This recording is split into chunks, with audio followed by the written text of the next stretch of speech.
అందరికీ నమస్కారం। ఈ కానిస్టేబుల్ నియామకాల్లో ఈ రిక్రూట్మెంట్ విషయంలో చాలా సమస్యలు ఉన్నాయి। ఫస్ట్ సమస్య ఏంటంటే బీఆర్ఎస్ హయాంలో ఈ లాంగ్ జంప్ మీద పెద్ద ఇష్యూ జరిగింది। ఇప్పుడు ఇవాళ ఈ సమావేశం అయిందంతా కూడా సమావేశం కావడానికి కారణం ఏంటి? పోలీస్ కానిస్టేబుల్లకు సంబంధించిన ఏజ్ రిలాక్సేషన్ ఇవ్వండి, 32ను 34ను 36కు పెంచండి అని అడుగుతున్నారు। ఎస్ఐలకు సంబంధించి 36, 38కి పెంచండి అని అడుగుతున్నారు। సో ఇక్కడ మెయిన్గా ఇక్కడ సమావేశమైంది దానికోసమే, అదే డిమాండ్తో। ఇంకా చాలా ఉన్నాయి। గతంలో బీఆర్ఎస్ హయాంలో లాంగ్ జంప్ విషయంలో బయట ఎక్కడ ఆర్మీలో కూడా లేని లాంగ్ జంప్ ఫీట్లు ఇక్కడ పెట్టిరు। 3.8 మీటర్లు 3.5 ఉండాల్సింది 4 మీటర్లకు పెంచిరు అన్నది ఒకటి। అసలు ఈ టోటల్ రిక్రూట్మెంట్ ప్రాసెస్నే శ్రీనివాసరావు అని ఒక ఆంధ్ర అధికారి చేతిలో పెట్టిరు। ఆయన్ని తొలగించాలి అనేది పెద్ద డిమాండ్। ఆయన కంటిన్యూ అవుతూనే ఉన్నాడు। గత కేసీఆర్ గవర్నమెంట్లో ఏ లాంగ్ జంప్ అయితే పెట్టారో, ఎన్ని మీటర్లు అయితే పెట్టారో అదే 4 మీటర్లు ఇంకా కంటిన్యూ అవుతూనే ఉన్నది।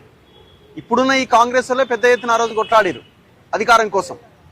మరి ఇప్పుడు వీళ్ళు రిక్రూట్మెంట్ ప్రాసెస్ స్టార్ట్ చేసినప్పుడు 4 ఏళ్ల తర్వాత ఇది ప్రాసెస్ స్టార్ట్ అయింది, నోటిఫికేషన్ ఇచ్చారు, మరి అవన్నీ తీసేయాలి కదా।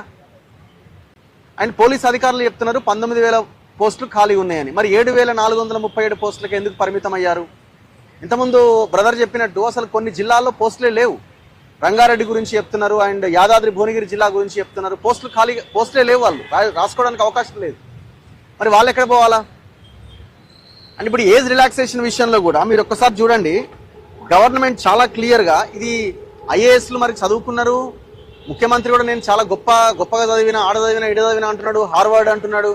మరి మినిమం కామన్ సెన్స్ అని ఉండాలి కదా మీకు। ఇప్పుడు ఇక్కడ చూడండి జీవో నెంబర్, ఇప్పుడు మొత్తం ఏజ్ రిలాక్సేషన్ సంబంధించిన జీవోలు ఇవి 2022 నుంచి ఏజ్ రిలాక్సేషన్ జీవోలు ఇచ్చుకుంటూ వస్తున్నారు। 2012లో జీవో నెంబర్ 48 అని ఇచ్చారు। యాక్చువల్ ఏజ్ ఎంత? 27। ఈ 27కి 3 ఇయర్స్ యాడ్ చేసారు, 30 ఏళ్ళు అయింది। 30 ఏళ్ళ వాళ్ళు కూడా ఎగ్జామ్ రాసుకోవచ్చు। ఇది ఎప్పుడు? 2022లో ఫస్ట్ టైం। దాని తర్వాత జీవో 60 తీసుకొచ్చారు 2022 మేనా నెక్స్ట్ మంత్లో। అప్పుడు ఏం చేసినారు? జీవో 48కి ఫస్ట్ రిలీజ్ చేసిన జీవో 48కి అదనంగా ఇంకో 2 ఇయర్స్ పెంచారు, అంటే ప్లస్ 5 ఇయర్స్ పెంచారు। అంటే ఎంత అయింది ఇప్పుడు? 27 + 5 32 అయింది। దాని తర్వాత గవర్నమెంట్ మారింది। గవర్నమెంట్ మారిన తర్వాత రేవంత్ రెడ్డి అధికారంలోకి రాగానే ఏం చేసిండు? 8/2/2024న జీవో నెంబర్ 31 ఇచ్చిండు। ఇది యాక్చువల్గా స్వాగతించాల్సిందే, మంచి పని చేసినని ఒప్పుకోవాల్సిందే। ఈ జీవో నెంబర్ 31 ద్వారా ఏమి ఇచ్చిందంటే, గతంలో 2022లో ఏ జీవో అయితే కేసీఆర్ జీవో నెంబర్ 60 ఇచ్చి 5 ఏళ్ళు రిలాక్సేషన్ ఇచ్చిండో, ఈయన 7 ఇయర్స్ రిలాక్సేషన్ ఇచ్చిండో, ఇంకొక 5 ఏళ్ళకి 2 ఏళ్ళు పెంచి 7 ఇయర్స్ అన్నాడు। 32 కాస్త 34 అయింది। 34 అయింది కానిస్టేబుల్, ఇది కానిస్టేబుల్కి సంబంధించి। ఎప్పటి వరకు ఇది? 8/2/2024 నుంచి 7/2/2026 వరకు ఇది కంటిన్యూ అవుతుంది, తర్వాత ఎక్స్పైర్ అయిపోతుంది। ఇప్పుడు 7/2/2026 నాటికి ఇది ఎక్స్పైర్ అయిపోయింది। మరి 2 ఏళ్ల కాలంలో నోటిఫికేషన్ ఇవ్వాలి కదా, నోటిఫికేషన్ ఇవ్వలే। మరి ఇప్పుడు ఎవరైనా సరే జీవో ఇచ్చిందంటే నోటిఫికేషన్ వస్తుందని అనుకుంటారు।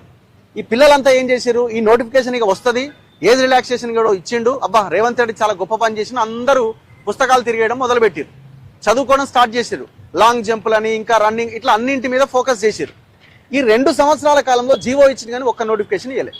మరి తప్పేవరిది ఇక్కడ? సరే అది అయిపోయింది, నోటిఫికేషన్ ఇవ్వలే। నోటిఫికేషన్ ఇవ్వకపోయినా సరే వీళ్ళు వెయిట్ చేశారు, ఇస్తాడేమో అని। ఇప్పుడు జీవో నెంబర్ 87 తీసుకొచ్చిండు। జీవో నెంబర్ 87 ఎందుకంటే ఇది ఎక్స్పైర్ అయిపోయింది కదా।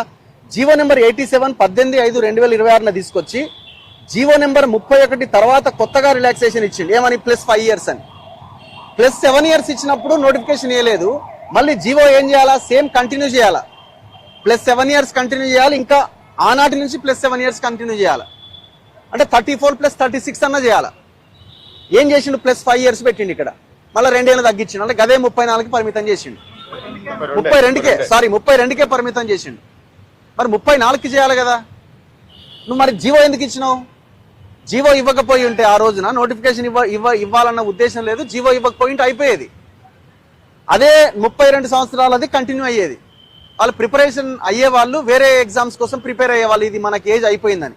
నువ్వు నోటిఫికేషన్ జీవో ఇస్తావు, నోటిఫికేషన్ ఇవ్వవు, చివరికి ఇప్పుడు ఆ ఏజ్ రిలాక్సేషన్ కుదిస్తావు। ఇగో ఇది జరిగిన మోసం।